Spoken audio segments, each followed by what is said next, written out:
बिहार के शाहपुर बिलौटी गांव की भरत भूषण तिवारी की जो घटना दिल दहला देने वाली चर्चा में आई है, जिस पर अलग अलग लोगों की अलग अलग प्रतिक्रिया है, तो वहीं पर जो अपने आप को घोर सनातनी और हिंदुओं का रक्षक जो बतलाने वाले लोग हैं, जिसमें चित्रा त्रिपाठी हो या कथावाचक अनिरुद्ध आचार्य हो या गुप्तेश्वर पांडे जी जो पूर्व में भी डीजीपी रह चुके हैं या अश्वनी चौबे जी हो, सबने एक सुर में भरत भूषण तिवारी की इनकाउंटर को हत्या का रूप देने में लगे हुए हैं। लेकिन वहीं पर जीतन राम मांझी ने, जो भाजपा सरकार, जो सनातनी सरकार है देश की, उसमें पूर्व मुख्यमंत्री जीतन राम मांझी जो आज भारत सरकार में कैबिनेट स्तर के मंत्री हैं और उनके पूरा परिवार कहीं न कहीं बिहार में या कहीं न कहीं उच्च पदों पर है,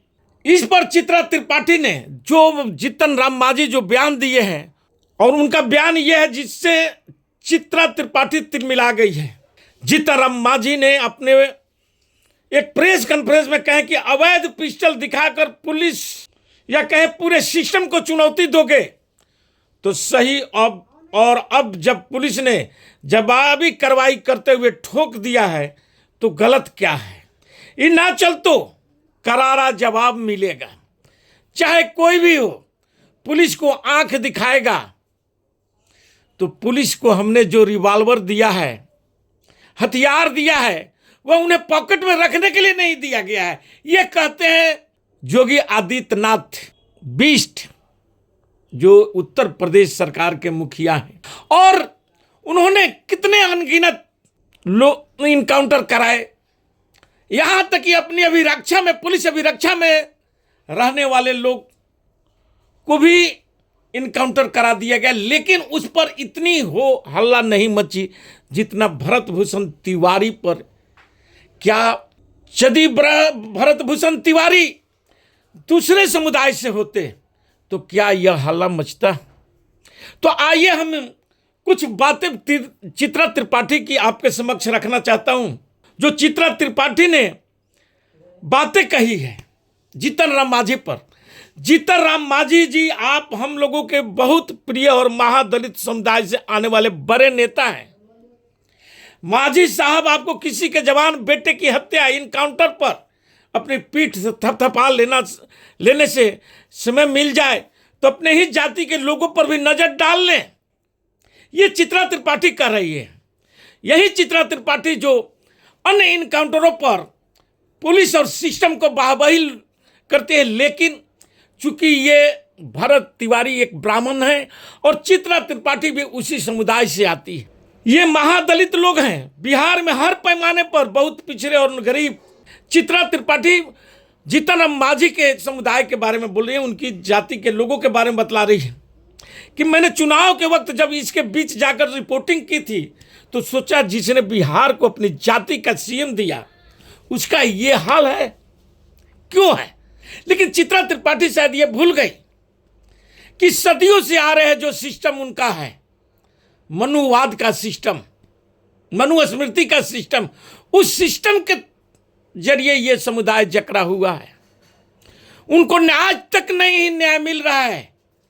हाँ, मैं उसी मुसहर जाति के बारे में कहता हूं, जिस जाति से मुसहर समुदाय से जीतन राम मांझी आते हैं, और चित्रा त्रिपाठी वही बात बोल रही है। अभी बिहार में करीब 42 लाख मुसहर जाति के लोग हैं, जिनमें मात्र 98,000 ही मैट्रिक पास है, यानी 2% से थोड़ा ज्यादा। भोजपुर जिला में करीब 50,000 की आबादी में मात्र 40 मैट्रिक पास है। स्नातक के डिग्री लेने वाले लगभग दर्जन भर, एमए केवल 4 विद्यार्थी है। ये चित्रा त्रिपाठी इस मुसहर समुदाय के पूरी बायोडाटा रख दी है। लेकिन यह बतलाना शायद भूल गई के लिए जिम्मेवार कौन है। क्या वह मनुस्मृति का वह अध्याय नहीं जिम्मेवार है जिसमें यह लिखा गया है कि यदि शूद्र वेद का ज्ञान ले लेता है, पढ़ लिख लेता है, उसको पढ़ने लिखने का अधिकार नहीं है, और यदि वह वेद पढ़ लेता है तो उसके जिह्वा काट दीजिए, उसके कान में पिघलता हुआ आयरन डाल दीजिए, पारा डाल दीजिए। शायद चित्रा त्रिपाठी यह बतलाना भूल गई, लेकिन उस समुदाय का, क्योंकि असली मकसद चित्रा त्रिपाठी का यह था, भरत भूषण तिवारी जो भोजपुर का रहने वाला एक नौजवान लड़का को पुलिस द्वारा इनकाउंटर कर दी जाती है। और पुलिस एक दो नहीं, हजारों इनकाउंटर कर चुकी है जब से इन सनातनियों की सरकार आई है, जिसका सीना ठोक ठोक करके चित्रा त्रिपाठी गुणगान करती है। और उसी डबल इंजन की सरकार है बिहार में, लेकिन निशाना कुछ और है, बहाना कुछ और बनाया जा रहा है, क्योंकि जीतन राम मांझी इनके सुर में सुर नहीं मिलाए हैं, इसलिए शायद उनका विरोध हो रहा है। और इसी ढंग के अश्वनी चौबे जी भी हैं, वह भी भाजपा उसी डबल इंजन सरकार का एक अंग है। और उन्होंने जो बातें कही है कि भरत तिवारी जी को फेक इनकाउंटर में मार दिया गया है, यानी अपने ही सरकार पर। क्या अश्वनी चौबे जी से मैं अपने दिल पर हाथ रख करके ये बात बतलावें कि अगर यह इनकाउंटर किसी अन्य समुदाय से हुआ रहता तो क्या वह उसे भी फेक इनकाउंटर बतला देते, या उनके समुदाय का है इसलिए इसे फेक इनकाउंटर बतलाया जा रहा है। पुलिस तो सैकड़ों में, चाहे पूरे देश में आप देख लीजिए, इनकाउंटर कर रही है। और ये इनकाउंटर की चलन भाजपा सरकार में ही, भाजपा के आने के बाद ही हुआ है। तो ये लोग इतनी हो हल्ला, हाय तोबा, अन्य इनकाउंटरों पर क्यों नहीं मनाई?